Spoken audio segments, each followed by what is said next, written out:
नमस्कार, आप देख रहे हैं राजनीति 24 न्यूज। आइए डालते हैं इस वक्त की बड़ी खबरों पर नजर।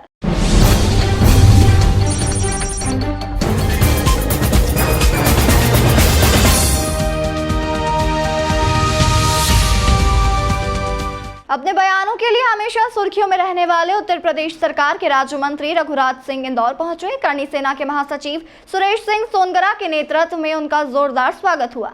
सुरेश सिंह सोनगरा के द्वारा किए गए आत्मीय स्वागत से मंत्री रघुराज सिंह भी अभिभूत नजर आए। रघुराज सिंह ने उज्जैन पहुंचकर बाबा महाकाल का भी आशीर्वाद लिया। इस दौरान पूरे समय सुरेश सिंह सोनगरा उनके साथ रहे। इंदौर में मीडिया से चर्चा करते हुए रघुराज सिंह ने कांग्रेस पार्टी सहित राहुल गांधी पर भी जमकर निशाना साधा। रघुराज सिंह ने राहुल गांधी पर विवादित बयान देते हुए कहा कि राहुल गांधी देश के नंबर 1 आतंकवादी है। इससे पहले उन्हीं की पार्टी के नेता और केंद्रीय मंत्री रवनीत सिंह बिट्टू भी राहुल गांधी को आतंकवादी बता चुके हैं। मंत्री रघुराज सिंह ने कहा कि लोकसभा में नेता प्रतिपक्ष राहुल गांधी को भारत से कोई सरोकार नहीं है। वे इटली से भारत देश को लूटने के लिए यहाँ आए हैं। वे देश में नंबर 1 आतंकवादी है। रघुराज सिंह यही नहीं रुके। उन्होंने आम आदमी पार्टी के नेता अरविंद केजरीवाल को देश का नंबर 1 द्वितीय आतंकवादी बताया। रघुराज सिंह ने कहा कि अरविंद केजरीवाल महाभ्रष्टाचारी है। रघुराज सिंह ने वक्फ बिल संशोधन का समर्थन किया। उन्होंने कहा कि कांग्रेस ने चुपचाप तरीके से वक्फ बोर्ड बना दिया और उन्हें जमीन दे दी। वक्फ बोर्ड की भारत में कोई आवश्यकता नहीं है। रघुराज सिंह ने वन नेशन वन इलेक्शन का भी समर्थन किया। उन्होंने कहा कि यह देश की आवश्यकता है। एक ही बार में चुनाव होने से बचने वाले पैसों का उपयोग देश के विकास में किया जाएगा। रघुराज सिंह ने कहा कि वे हिंदू लीडर हैं, इसलिए दुनिया के 32 देश उन्हें धमकियां दे चुके हैं, लेकिन उन्हें किसी बात का डर नहीं है। रघुराज सिंह ने मदरसों की शिक्षा को लेकर भी कई सवाल खड़े किए। ये हमारे लिए एक बड़ा अच्छा सौभाग्य की बात थी। एक हिंदू के यशस्वी जो हमारे माननीय भाई साहब हैं, वो हमारे साथ आए, हमारा समय दिया और हम सबको एक आशीष देके गए।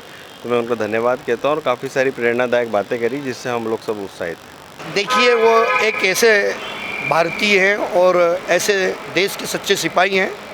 वो कैबिनेट में बैठे और इसके बाद भी एक एक बारीकी से उन्होंने आज आपको बताया कि कौन राष्ट्र प्रेमी है, कौन देश प्रेमी है।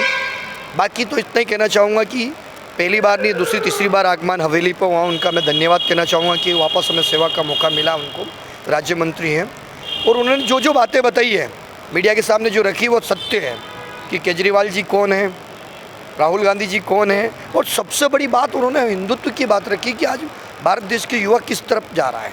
तो बहुत सारी चर्चाएं हुई, आज बहुत कुछ सीखने को मिला और सौभाग्य हमारा कि आज हमारे बीच में वो आए। और श्री राष्ट्रीय राजपूत करणी सेना उनका हमेशा ऋणी रहेगी। श्री राष्ट्रीय राजपूत करणी सेना से राष्ट्र महासचिव होने के नाते श्री राष्ट्रीय राजपूत करणी सेना दहेज विरोधी इकाई के होने के नाते मैंने उनका अभिनंदन स्वागत किया। और वो हमारे समाज नहीं, वो हमारे बहुत बड़ी बात है कि इस चीज़ को लेकर चल रहे हैं। इंदौर स्वच्छता में नंबर 1 है, उन्होंने इसकी भी तारीफ की। क्या कहना चाहिए? तारीफ क्यों नहीं करेंगे, तारीफ है। हमारे इंदौर नंबर 1 है। यूपी में रहे, वो यूपी के योगी जी के बारे में भी ये मैसेज जाएगा, बहुत बड़ी बात। और ये हमारे इंदौर पूरे वर्ल्ड में फेमस है इस चीज़ के लिए। और ये सभी हमारे पूरे देशवासियों के और साथ में हमारे जितने भी इंदौर वासी हैं उनकी मेहनत है जो रंग ला रही है, जो आज हम गर्व से कह सकते हैं हम इंदौर वासी हैं। स्वच्छ शहर में मेरा आज आगमन हुआ सुबह 11 बजे दिल्ली से, और मैं व्यक्तिगत कार्यक्रम में आया हुआ हूँ। हमारे श्रीमान सुरेश सोनगरा जी और मेरी बाईं ओर यतेश चौहान जी, इन लोगों ने सबने मुझे रिसीव किया और सुबह से इनके कार्यक्रम में मैं लगाए हुआ हूँ।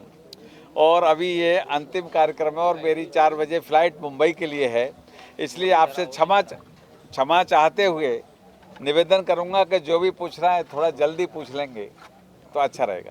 सर, जानकारी लगी है कि कुछ धमकियां मिली है, क्या कहेंगे? मैं हिंदू लीडर हूं, मेरा यूट्यूब पे आप देख लेंगे तो 32 देश मुझे धमकी देते हैं, लेकिन मैं कभी धमकी से इसलिए नहीं डरा। मैंने ईमानदारी की बात कही है। 4200 साल पहले यहूदी पंथ बना, 3200 साल पहले जैन पंथ बना, 2800 साल पहले बुद्धिस्ट पंथ बना, 2250 साल पहले क्रिश्चियन पंथ बना, 1450 साल पहले इस्लाम बना, 353 साल पहले खालसा पंथ बना।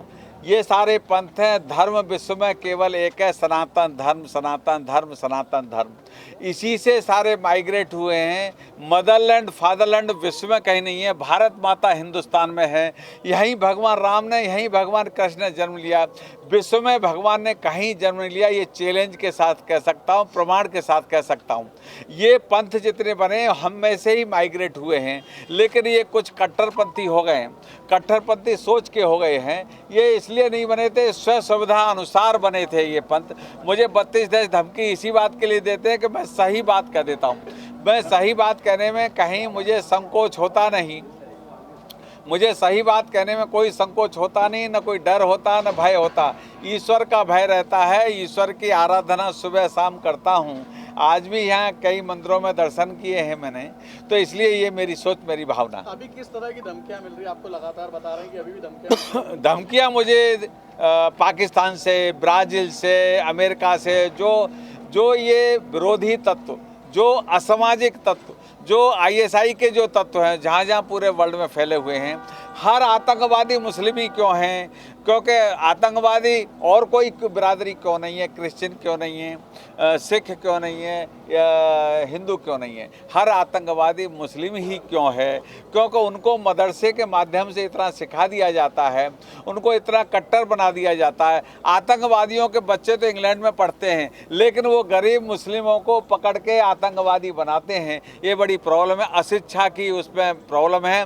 वो कहते हैं हम अकल नहीं लगाते, हम नकलची हैं। एक मौलवी से मेरी बात हुई, उन्होंने कि हमारा जो धर्म है, हमारा जो पंथ है, हम नकलची हैं, अकल नहीं लगाते। क्योंकि हम तो विद्वानों की धरती है। यहाँ तक्षशिला नालंदा विश्वविद्यालय यहीं पर थे। विश्व के 1665 से पहले विश्व में कोई विश्वविद्यालय नहीं था। ये प्रमाण के साथ कह रहा हूँ मैं आपको, कभी भी मुझसे आप ले सकते हैं। 1665 से पहले कहीं विश्वविद्यालय नहीं थे। 1800 शताब्दी में अमेरिका में नंगे फुंगे घूमा करते थे। वहाँ के एक PhD हैं अपने डॉक्टर, जो 18 विषय के ज्ञाता हैं, उन्होंने लिखा है अपनी किताब में, तब हमारे यहाँ बनारस की और ढाका की मलमल पहना करते, बनारस की साड़ी पहना करते। तो हिंदुस्तान ही विश्व का गुरु था, विश्व गुरु है, विश्व गुरु रहेगा। ये कांग्रेस के द्वारा प्रायोजित है। आदरणीय मोदी जी प्रधानमंत्री तीसरी बार बने हैं। वो हिंदू हित की बात करेगा, वही देश पे राज करेगा, हमारा तो नारा था। हम तो उसके तहत काम करते हैं। और हम हिंदू समाज सबको जिए और जीने देने की शैली में। आज बांग्लादेश में आप देख लीजिए, हिंदुओं की जाति नहीं पूछे, हिंदू पकड़ के मारा जा रहा है। और उनको आज क्या किया जा रहा है? धर्म परिवर्तन किया जा रहा है। हिंदुस्तान में ही सर्वधर्म समभाव कहा जाता है, विश्व में कहीं नहीं है। इसलिए ये कहते हैं, गलत कहते हैं। और यहाँ के मुस्लिम सारे 99% कन्वर्टेड हैं, हमारे ही भाई हैं, हिंदू हैं सारे के सारे। रेलवे की घटनाओं को लेकर, रेलवे की घटना यही लोग प्राइवेट ढंग से इसलिए कराना चाहते हैं कि सरकार अस्थिर हो, लेकिन सरकार अस्थिर नहीं होगी। आदरणीय मोदी जी पूरा 5 साल का कार्यकाल पूरा करेंगे। विश्व में आज अग्रणी नेताओं में गिनती है तो पहले अमेरिका का राष्ट्रपति होता था, आज हमारे देश का प्रधानमंत्री विश्व का राष्ट्रीय अध्यक्ष हो जाएगा अगर चुनाव होता है। और हमारे प्रदेश के मुख्यमंत्री आदरणीय योगी जी पूरे देश के मुख्यमंत्री बन सकते हैं, ऐसी स्थिति है। आज आप उत्तर प्रदेश में अयोध्या आइए, बनारस आइए, आप गोरखपुर आइए, आज आपको कोई छेड़ नहीं सकता। यदि छेड़ दिया तो वो शाम तक रहेगा नहीं, या ऊपर होगा या जेल में। 2 ही रास्ते हैं, तीसरा रास्ता हमारे पास नहीं। जी, कांग्रेस का हमेशा आरोप रहता है बेरोजगारी और महंगाई। कांग्रेस बेईमानों की पार्टी है, व्यक्तिगत पार्टी है, घर परिवार की पार्टी है।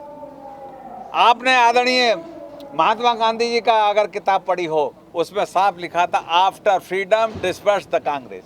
कांग्रेस को ख़त्म कर देना चाहिए, ये हमारे देश के राष्ट्रपिता महात्मा गांधी ने कहा था। लेकिन आज तक इन बेईमानों नहीं की, क्योंकि गोरे अंग्रेज चले गए, काले अंग्रेज रह गए, इन्होंने लूटा, दिन दहाड़े लूटा इस देश को, डिवाइड एंड जाति वर्ग भेद में बांटा। आज देखिए मुसलमानों की वो लोग गिनती नहीं करना चाहते, उनमें भी सारी जातियाँ हैं। हिंदुओं की जाति भेद में बांटना चाहते हैं, गोत्रवाद में बांटना चाहते हैं, ताकि देश अस्थिर हो।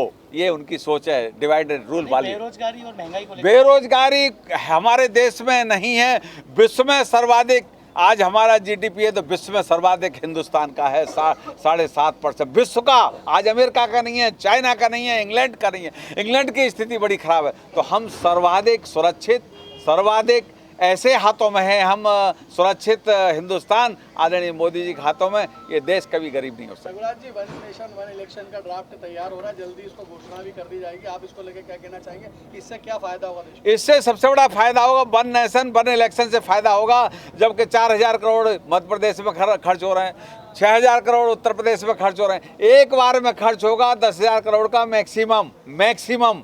और वो बाकी जो 1 लाख करोड़ रुपया खर्च होता था, वो 90,000 करोड़ रुपया हमारे विकास में लगेगा। इसलिए ये वन नेशन वन इलेक्शन आवश्यकता थी देश की, इसलिए वो लागू होगा।